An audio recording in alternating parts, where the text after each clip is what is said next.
Government ने 1 अप्रैल 2024 से MSME के लिए नया नियम बना दिया है।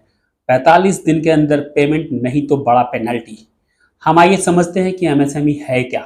एमएसएमई का मतलब होता है micro small and medium enterprises, यानी वो सारी कंपनियां, वो सारे दुकानदार या वो सारे फैक्ट्रीज जिनका सालाना टर्नओवर 5 करोड़ से लेकर 250 करोड़ तक है, उनको एमएसएमई के अंदर रखा गया है।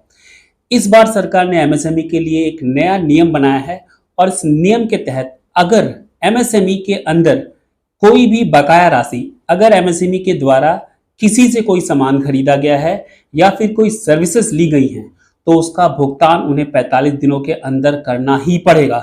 अगर वो 45 दिनों के अंदर भुगतान नहीं करते हैं तो बकाया जो अमाउंट है उसको गवर्नमेंट उसके इनकम में मान लेगी और इनकम टैक्स उसको कंसिडर करेगा। यानी अगर मानिए मसलन एग्जांपल कि आपने 10 करोड़ का इनकम किया है, यानी 10 करोड़ आपका रिसीव है और 8 करोड़ रुपए आपने एक्सपेंसेस किए, तो यानी आपको जो इनकम टैक्स देना पड़ता है वो 2 करोड़ के ऊपर देना पड़ता है। लेकिन अगर आपने 10 करोड़ का इनकम किया है और 1 करोड़ रुपए बकाया है जिसका पेमेंट आपने 45 दिनों के अंदर नहीं किया है, तो साफ तौर पर इनकम टैक्स डिपार्टमेंट उसको 10 करोड़ नहीं मानेगी, 11 करोड़ मानेगी और उसके ऊपर कॉर्पोरेट टैक्स के हिसाब से इनकम टैक्स देना होगा। यानी आपको 30% यानी 30 लाख रुपए आपको पे करने होंगे।